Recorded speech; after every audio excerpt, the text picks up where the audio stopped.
오늘 여호수아 13장 말씀을 통하여서 미완성 유업이라는 제목으로 여러분과 함께 말씀을 나누겠습니다. 여호수아서 13장 1절 말씀을 보면 여호수아가 나이가 많아 늙음에라고 시작합니다. 여호수아가 태어난 시기를 보통 성경학자들은 BC 1500년으로 잡고 있습니다. BC 1446년에 출애굽을 했기 때문에 출애굽 당시 여호수아의 나이는 약 54세 정도로 추정이 됩니다. 그리고 40년 광야 생활을 했죠. 그러면 94세에 그가 가나안 땅에 들어왔다라고 볼 수가 있겠습니다. 그리고 어제 말씀드렸던 것처럼 33왕을 가나안 안에 있는 부족국가의 왕들을 섬멸하는데 약 6, 7년이 걸렸기 때문에 지금 오늘 본문에 나와 있는 여호수아 13장 1절에 여호수아가 나이가 많아 늙음에라고 했을 때 그때 당시의 나이를 대략 100세 정도로 추정할 수가 있습니다. 말씀을 읽어보면 여호수아가 110세에 하나님께로 부름을 받았습니다. 그래서 이제 여호수아가 남은 날이 그리 많지 않았고요. 100세의 노인으로 있기 때문에 오늘 말씀처럼 하나님께서 그에게 아직 미완성된 과업에 대해서 여호수아를 통하여서 이스라엘 백성들에게 전하고 또 땅을 12지파가 다 분배를 받아서 그 땅에 아직 취하지 못한 그런 족속들을 그들이 싸워서 이길 수 있도록 하나님께서 오늘 구체적으로 각 내용들을 이야기를 하고 있습니다. 물론 초반부는 아직 미완성된, 아직 미정복된 땅이 어딘지를 구체적으로 말씀하시는 내용이 나오고요.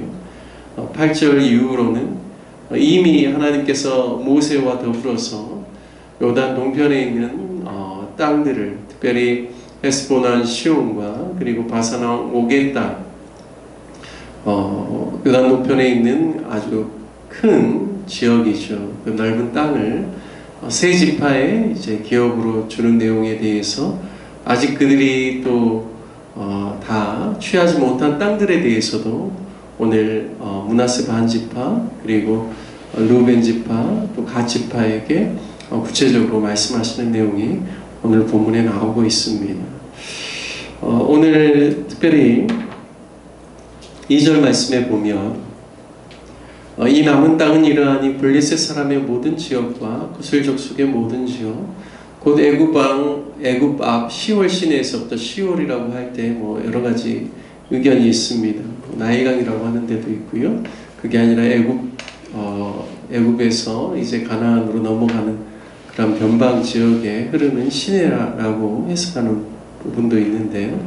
어쨌든 애굽 앞 시월 시내에서부터 가나안 사람에게 속한 북쪽 에그론 경계까지와 블레셋 사람의 5 통치자들의 땅 가사, 아스돗, 아스글론, 가드와 에그론, 남쪽 아이 족속의 땅 이렇게 이야기를 하고 있습니다.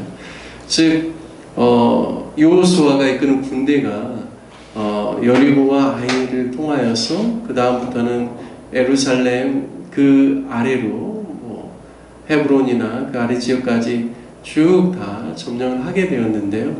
그들이 이렇게 싸워서 이제 이렇게 싸움 자체가 기록되어 있지는 않죠. 블레셋 5성읍에 대해서는요. 블레셋 5성읍은 특별히 지중해라고 하는 대해 쪽에 해안 평야지대에 이제 정착되어 있는 그러한 도시들입니다. 블레셋 족속들은 계속해서 사사시대뿐만 아니라 심지어는 사울왕 다윗 때에 가서야 이제 블레셋이 완전히 이제 이스라엘 백성들에게 멸망을 당하게 되는데요. 오랜 기간 동안에 굉장히 이스라엘을 괴롭히는 그런 족속이기도 했습니다. 그래서 하나님께서 말씀하실 때 바로 그들도 취하라라고 말씀하는 것이죠. 블레셋 족속들의 어떤 특징을 보면 호전적이고 싸움을 잘하는 그런 족속들입니다. 그리고 11장에 보면 이 이스라엘의 남쪽 지역을 점령하면서 여호수아가 그 땅에 있는 아낙 자손들을 다 죽였다라고 하거든요. 하지만 어디에 남아있는가? 블레셋 5성읍 중에 3성읍에는 아직도 아낙 자손이 남아있다라고 말씀합니다. 이 아낙 자손은 굉장히 신장이 장대하고 거인과 같은 그러한 족속이죠. 그래서 어쨌든 이 블레셋에 있는 5성읍 안에 그런 신장이 장대한 자들도 있고 굉장히 싸움에 호전적인 사람들이기 때문에 자신의 능력과 힘을 믿는 그러한 족속들입니다. 그래서 자신의 힘과 능력으로 살아가고 자신의 어떤 그러한 싸움의 능함을 가지고 살아가는 그들도 하나님께서 취하라라고 말씀하고 있습니다. 그리고 4절 말씀에 보면 가나안 족속의 모든 땅과 시돈 사람에게 속한 무아라와 아모리 족속의 경계 아벡까지와 라고 되어 있는데요. 여기 보면 시돈을 이야기를 하고 있습니다. 두로와 시돈 하면 우리가 잘 알죠. 지중해 쪽으로 맞닿아 있는 쪽에서 지난번에 이야기했던 도리라는 지역이 있습니다. 그 해안에 있는 조그만 도시가 있습니다. 거기서 이제 더 올라가면 두로가 나오고 거기서 또 더 올라가면 시돈이 나옵니다. 그래서 굉장히 북쪽의 높은 지역까지 하나님께서 이스라엘 백성들이 취하라라고 이야기하는 것이죠. 특별히 그 이름이 특이합니다. 여기 무아라라고 소개를 하고 있는데요. 무아라는 원어적인 의미에서 동굴을 의미합니다. 영어로 DN이라는 표현을 쓰고 있는데요. 그러니까 굉장히 고고학자들의 이야기로는 수백 미터에 거하는 큰 동굴이 있었고 그 동굴을 중심으로 도시가 형성됐다라고 이야기를 합니다. 따라서 동굴을 파고 동굴 안에 있기 때문에 얼마나 이렇게 좀 은밀하고 또 숨겨져 있고 또 방어하는 측면에 있어서는 얼마나 요새와 같은 곳이 되겠습니까? 그래서 자신의 어떤 지형지물을 통하여서 그들이 남에게 해를 받지 않을 거라는 굳은 믿음 가운데 살아가는 그러한 도시가 아닌가라는 생각들을 해볼 수가 있습니다. 뿐만 아니라 아모리 족속의 경계 아벡이라고 이야기를 합니다. 이 아벡이라는 도시의 이름의 뜻은 영어로는 포트리스, 그러니까 견고한 성읍, 산성이라는 뜻입니다. 그러니까 이 시돈에 있는 이 두 도시에 대해서 말씀하실 때는 굉장히 그냥 자신의 어떤 도시의 강성함, 그리고 도시가 주는 어떤 이점을 가지고 그걸 의지해서 살아가는 그러한 도시라고 볼 수가 있겠습니다. 사람들이라고. 하지만 하나님께서 그들도 하나님께서 이스라엘 백성들에게 붙이셨다고 말씀하는 것입니다. 그래서 그 땅도 취하라라고 이야기하고 있죠. 5절 말씀에 보면 그발 족속의 땅과 해 뜨는 곳에 온 레바논 곳에 헤르몬산 아래 바알갓에서부터 하맛에 들어가는 곳까지라고 이야기합니다. 이번에는 어디를 이야기하고 있냐면 헐몬산 아래쪽에 레바논에 이르는 그러한 지역들, 특별히 바알갓에서부터 하맛에 들어가는 곳까지라고 이야기합니다. 하맛이라고 할 때는 굉장히 그 유프라테스 강의 지류가 있는 지금의 튀르키예의 굉장히 남쪽에 있는 상당히 높은 지역까지를 의미를 하고 있습니다. 근데 여기 바알갓이라고 했을 때요, 이 바알갓의 그 지명도 이 바알하면 신을 의미하지 않습니까? 바알갓을 영어로는 포천이라고 하는데 운명운이라는 뜻입니다. 그래서 운명의 바알, 운의 바알 이런 뜻이 있죠. 그러니까 그들이 믿는 바알신을 통하여서 모든 것이 운명이고 모든 것이 운에 달려있다라고 믿고 그렇게 살아가는 그러한 사람들의 그러한 도시의 이름을 바알갓이라고 볼 수가 있습니다. 그래서 이러한 모든 그 이방신과 하나님이 아닌 다른 것들을 통하여서 자신의 인생이 결정되었다고 생각하는 그러한 사람들까지도 하나님께서는 다 선멸하고 그 땅을 취하라라고 말씀하고 있습니다. 하나님께서 말씀하시는 땅들이 굉장히 광대합니다. 애굽과 어떻게 보면 맞닿아 있는 그러한 남쪽의 경계선에서부터, 그리고 해안지대에 있는 블레셋 뿐만 아니라 저 서쪽에 이르는, 서북쪽에 이르는 시돈까지, 그리고 북쪽으로는 하맛 쪽까지 광대한 영토까지 하나님께서 다 취하라고 말씀을 하고 있습니다.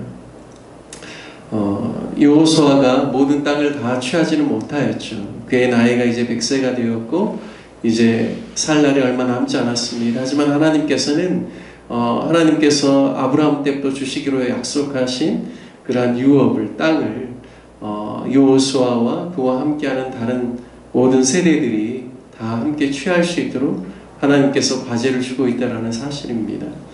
저와 여러분도 이 시대를 살아가면서 이제 우리에게 주시는 미완성 과업은 선교에 대한 과업입니다. 예수님께서 너희는 가서 모든 족속으로 제자를 삼으라 말씀하셨죠. 그래서 우리가 이제 선교학적으로 보면 전 세계에 17,000개, 18,000개 족속이 있다라고 이야기를 합니다. 그 족속의 기준은 언어와 문화가 다른 집단을, 그러니까 동일한 집단을 이야기를 하고 있습니다. 그래서 다른 족속이다라고 했을 때는 언어와 문화가 다르기 때문에 서로 교류되기가 어렵고 말이 안 통하는 그러한 족속을 다른 족속이라고 하죠. 전 세계에 보통 한 17,000개, 18,000개 이야기하지만 현재는요 거의 한 10,000개 정도의 족속들이 다 이제 2% 이상의 그리스도인들로 채워져서 이제 어느 정도 그래도 복음이 전해졌다고 봅니다. 하지만 아직도 7,400개 정도는 미 전도 종족, 그러니까 그 동일한 문화권, 언어권 안에 2% 미만의 기독교인을 가지고 있는 족속들이 그렇게 많다라는 것이죠. 그 중에서도 거의 0%에 근접해 있는 그러한 족속들이 약 한 5,000개가 된다라고 합니다. 그래서 또 미 개척 종족이라고도 그렇게 부르기도 하는데요. 아직도 선교의 물결들이 계속 일어나고 있지만 아직도 우리가 복음을 전해야 될 족속들이 많이 남아있다는 것을 이야기를 하고 있습니다.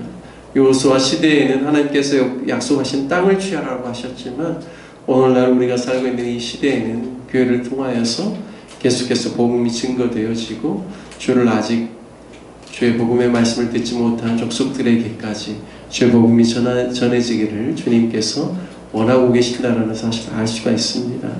저와 여러분이 늘 복음을 위해서 살 뿐만 아니라 하나님께서 우리에게 주신 유업을 취할 수 있는 하나님의 사람들로 세워지고 또 오늘 하루의 삶이 또 하나님의 영광을 나타내고 복음을 위해서 살아가는 귀한 삶이 되시기를 주님의 이름으로 축복합니다. 함께 같이 말씀을 적용하며 기도하고 또 교회를 위해서 기도하기를 원합니다. 내일은 주일입니다. 모든 성도들이 함께 주일 예배를 준비할 수 있도록, 그리고 특별히 73주년 설립 감사 예배로 내일 드리는데요. 성도들의 마음 가운데 교회를 사랑하는 마음, 성도들을 존귀 여기는 마음 가지고 주 앞에 나와 함께 예배 드릴 수 있도록 기도해 주시고, 또 우리 김용경 자매님 그리고 육신의 연약함 가운데 있는 다른 많은 성도님들을 위해서 기도해 주시고 선교사님들을 위해서 기도해 주시기를 바라겠습니다. 다 같이 주님의 이름 한번 부르신 후에 함께 기도하겠습니다. 주여, 하나님 아버지, 오늘 이른 새벽 주 앞에 나와 예배 드릴 수 있도록 인도